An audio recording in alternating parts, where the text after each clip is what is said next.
Part 1. A treasured possession. Pluto's favorite thing in the whole world is not a fancy store-bought toy, but a well-chewed, slightly frayed, bright red rubber bone named Boney. He carries it with him everywhere, even when he naps. Part 2. The disappearance. One sunny afternoon, Pluto is playing a joyful game of fetch with Mickey in the backyard. Mickey throws Boney extra high and far. It sails over the fence and into the thick bushes beyond, disappearing from view. Part 3. The frantic search. Pluto races to the spot, sniffing and digging frantically, but Boney is nowhere to be found. He whimpers, scratching at the base of the fence. His most treasured possession is gone. Part 4. The first clue. A strange scent. His powerful nose picks up a peculiar scent. Not just dirt and leaves, but the faint, oily smell of machinery. He follows it to a small, muddy hole under the fence he's never noticed before. Part 5. Into the unknown. Pluto squeezes through the hole.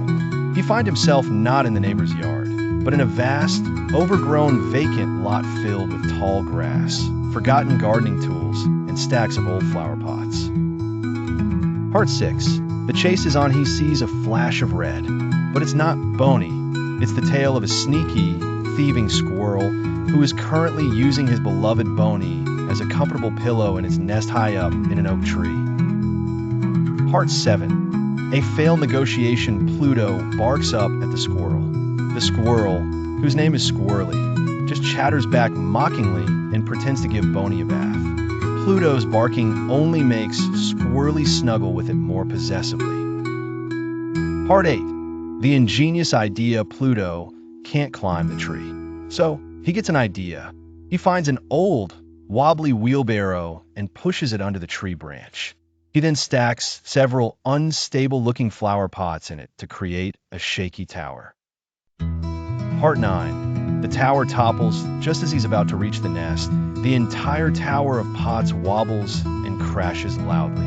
Squirrely gets such a fright that he drops Boney from the nest. Part 10. A new peril, but Pluto's victory is short-lived. Boney doesn't land on the soft grass. It bounces once and rolls straight down a steep, rocky drain pipe that leads into a dark, underground storm drain.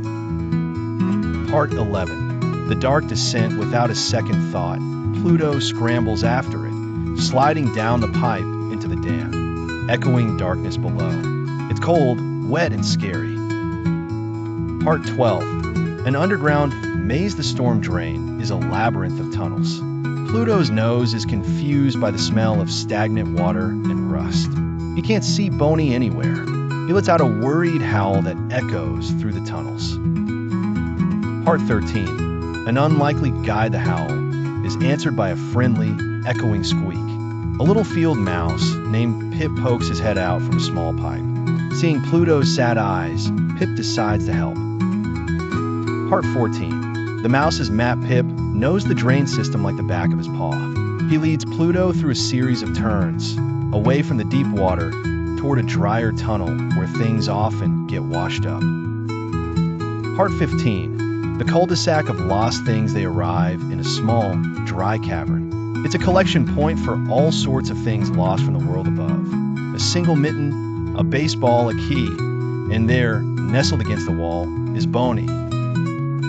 Part 16. A joyous reunion. Pluto pounces on Boney, licking it and wagging his tail so hard it shakes his whole body. He is overjoyed. He gently picks up his prized possession.